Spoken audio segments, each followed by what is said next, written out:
आखिर कृषि कानूनों को लेकर किसानों का विरोध क्यों है? सितंबर के लोकसभा सत्र में केंद्र सरकार किसानों से जुड़े 3 बिल लेकर आई। विरोध के बावजूद बिल कानून बन चुके हैं। पंजाब और हरियाणा के किसानों का सर्वाधिक विरोध है। किसान दिल्ली कूच कर चुके हैं। आखिर क्या है ये कानून और क्यों हो रहा है विरोध, जानते हैं। पहला कानून, आवश्यक वस्तु संशोधन 2020। पहले कानून 1955 में आवश्यक वस्तु कानून लाया गया था। इसमें आवश्यक वस्तुओं की जमाखोरी रोकने के लिए प्रावधान था। किसान किसी सामान को आवश्यक वस्तुओं की लिस्ट में जोड़ने का मतलब है कि सरकार उस वस्तु की कीमत, उसका उत्पादन, उसकी सप्लाई को कंट्रोल कर सकती है। ऐसा अक्सर प्याज और दालों के दाम बढ़ने पर देखा जाता है। नए कानून के अनुसार अनाज, दलहन, आलू, प्याज, तिलहन और तेल की सप्लाई पर अति असाधारण परिस्थिति जैसे युद्ध, अकाल, कीमतों में अप्रत्याशित उछाल या फिर गंभीर प्राकृतिक आपदा में ही सरकार नियंत्रण लगाएगी। जमाखोरी पर लगा प्रतिबंध हटा दिया गया है। मतलब व्यापारी कितना भी अनाज, दालें, तिलहन वगैरह जमा करके रख सकते हैं। आखिर इसका विरोध क्यों हो रहा है? इस कानून को लेकर किसानों का कहना है कि ये तो व्यापारियों को स्टॉक करने का अधिकार देने वाला बिल है। आशंका है कि किसान से व्यापारी सस्ते में फसल खरीदेंगे और स्टॉक करके महंगे दामों पर आम आदमी को बेचेंगे। इससे व्यापारियों का किसानों की फसल से लेकर बाजार तक पर कब्जा हो जाएगा। दूसरा कानून, कृषि उपज व्यापार और वाणिज्य संवर्धन और सरलीकरण। पहले कानून के अनुसार APMC यानी agriculture produce and live stock market committee को सरल भाषा में मंडी कहते हैं। यहाँ उत्पादन बेचने पर राज्य सरकारें व्यापारियों से टैक्स लेती है और मंडियों का संचालन करती है। सरकारी खरीद भी इन मंडियों से होती है। हर राज्य में इनसे जुड़ा APMC एक्ट होता है। नए कानून में अब मंडी की अनिवार्यता खत्म कर दी गई है। किसान APMC मंडियों से बाहर भी अपना उत्पादन बेच सकते हैं। वो दूसरे जिलों से और राज्यों में भी अपनी फसल बेच सकते हैं। इसके लिए उनको या उनके खरीदारों को APMC मंडियों की कोई फीस नहीं देनी होगी। इसका विरोध इसलिए हो रहा है क्योंकि सरकार का कहना है कि हम यानी सरकार खरीद जो मंडियों में होती है उसमें न्यूनतम समर्थन मूल्य देना जारी रखेंगे। किसान का तर्क है कि जब आप पूरे देश में खरीद बिक्री का नियम ला रहे हैं तो निजी क्षेत्र में भी न्यूनतम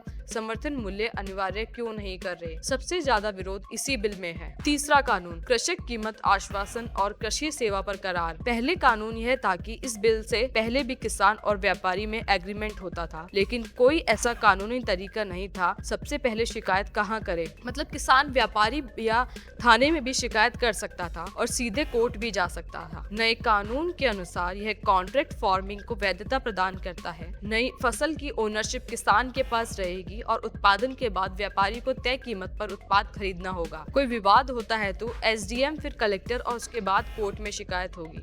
इसका विरोध इसलिए हो रहा है क्योंकि कानून के जानकारों का कहना है कि विवाद निराकरण का तरीका गलत है, क्योंकि शिकायत निपटारे की समय सीमा तय नहीं है। किसान इतना भी स्मार्ट नहीं है कि खुद केस को लड़ सके, जबकि कंपनी तो अपना वकील खड़ा करके किसान को उलझा देगी।